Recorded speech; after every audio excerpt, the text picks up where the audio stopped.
Welcome back to the channel, everyone. Just in case you're wondering, I just sprayed a giant nest of red wasps. Can't ever say that very well. Anyway, there was probably, I don't know, 90 or 100, maybe even 200, I don't know. Haven't gone over and counted. Anyway, giant nest right by the grain bin, so had to spray those, kill those, and I did record it. So that video it's gonna be a short clip just spraying those things. That'll come out here in a couple days. And before we get into today's video, there has been some new life on the farm. I will show you that. There's this wooden bench and there's just some building going on here, so that's why that's here. There's also this tarp, and I'm gonna show you what's underneath this little tarp.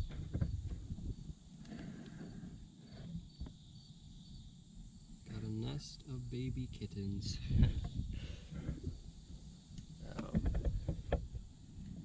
There's 5 of them. Anyway, this is not the father. He's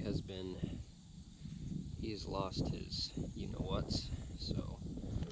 But her first group of kittens this spring had a little accident. So anyway, so this is basically her only batch this year, which is perfectly fine. Anyway, they're a couple days old right now, and it's supposed to rain for the next couple days, which we really need it. It's kind of a strange September. Normally it's cooled down by now, and it's starting to rain more. And so far it's still 95 degrees during the day, and we haven't had rain for 3 weeks. So kind of a strange September so far, but anyway, I'm gonna try to cover these guys up some more, because I think if it rains, a lot of the rain from the tarp there will run down and get them wet, and wet kittens is a death sentence. So we are going to cover them up, and the mother doesn't mind me touching her kittens, so this won't be a problem. But anyway, yep, those are the kittens. Good news is, you can't notice, I am now carrying a bucket with my left arm. My shoulder here is for the most part better.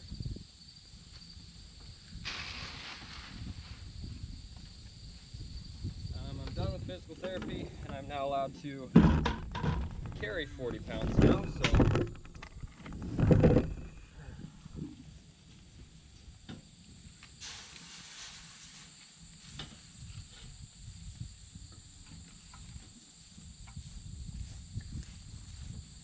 Chores were taking me, I don't know, 4 or 5 times as long, so I can only carry 1 bucket at a time.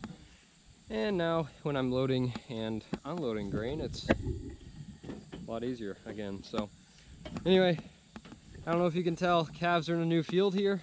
I don't know, they're not all here yet. There's still a couple stragglers. And this grain has been sitting in buckets for a while, so it probably doesn't taste as good to them right now. That's probably why they're not eating it, but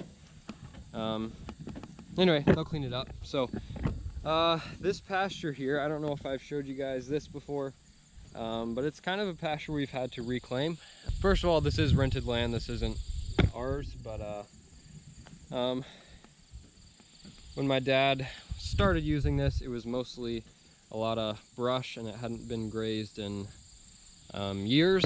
The only grazing that had been done on it was with a few horses and ponies, and you know, they graze little portions into the ground and they leave all the rest. So a lot of it came up in brush and weeds, and there wasn't much grass out here. So over the last couple of years, with some bush hogging and a lot of trampling and eating, you know, this is the most weeds we got here.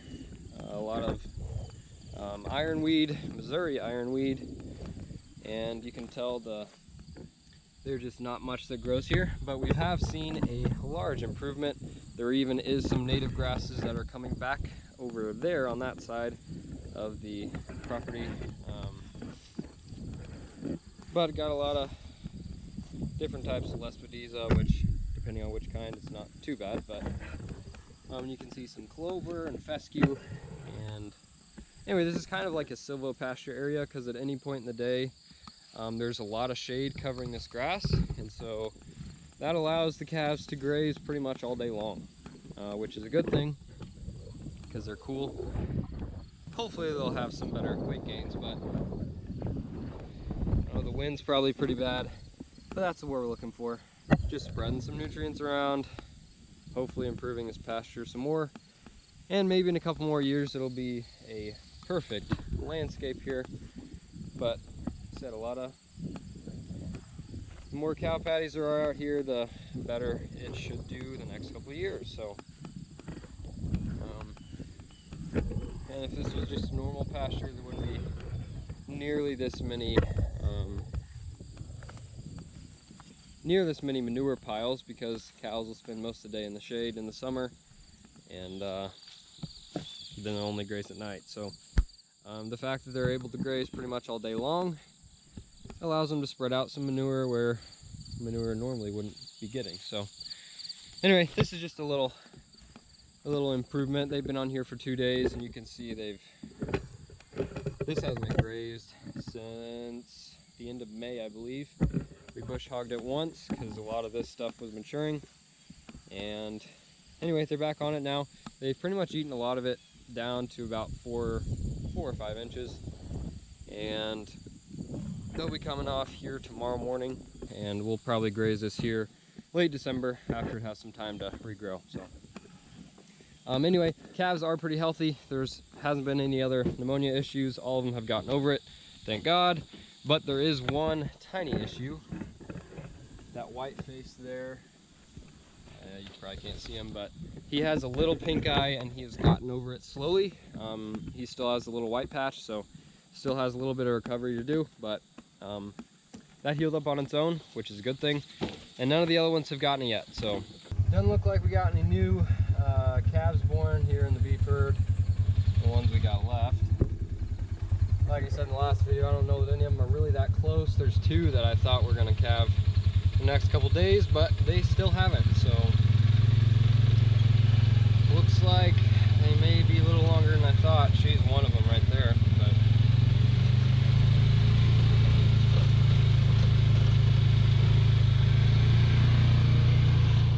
And bush hogging for the year, I just got one little field left. I'd say it's about 4 acres.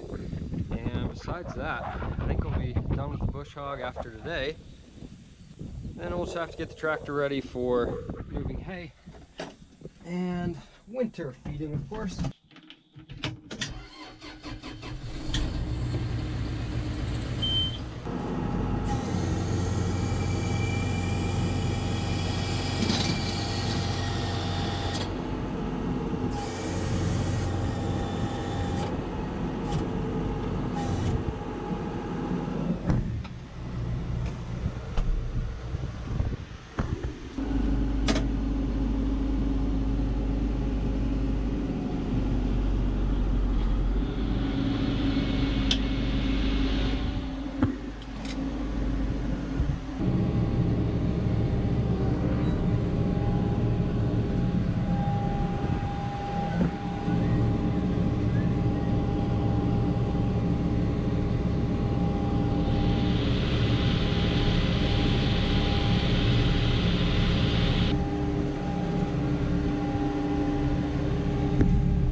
Bush hogging this field, there's not that much to bush hog, but there is some pigweed that we'd like to take care of,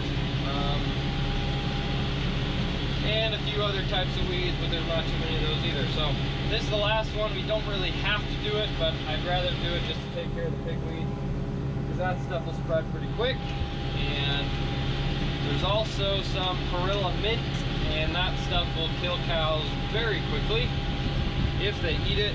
And you know, we've never had a cow eat it, but I'd rather the weeds not be on the place if I can help it. So just taking out some of these weeds like that. As you can see, there's just a few patches, but this is actually probably the field that's least of my worries. We've gotten most of the bad ones, and we've left the ones that didn't need it. Most of the ones that had a major weed problem were ones that I combined and then they were cut for hay. So I don't know if that had anything to do with it, but we normally don't cut hay on our place. And and that may be why that we had such a big weed outbreak. In all the fields that we didn't hay or combine, they had very minor issues with weeds, and they mostly have problems with the few thistles, which we took care of easily. So I think it was just because they got hayed and the weeds had the opportunity to grow and beat the grass before it started coming back. I don't know, could be wrong, but I've just noticed all the ones that we had cut for hay are the ones that we have weed problems with now. So, like I said, nothing major. We just had cows grazing out here a couple days ago, and basically all that's left is a few weeds. Like this side, it's not bad at all. I'll probably just skip this. I'll just go along the fence line, and then I'll just cut where there's some actual weeds. But we've also had some major problems with cocklebur this year. Normally we have, you know, we have some in the woods, but like I said, this year was pretty bad. This field over here especially, which is one that I cut probably 2 weeks ago now, it had cockleburs as high as my shoulders. They were pretty thick in there. So anyway, that's about all I got going on today. So I'm going to finish up this field. Hope you guys enjoyed the video. Thank you for watching. And with that being said, I'll see you guys next time.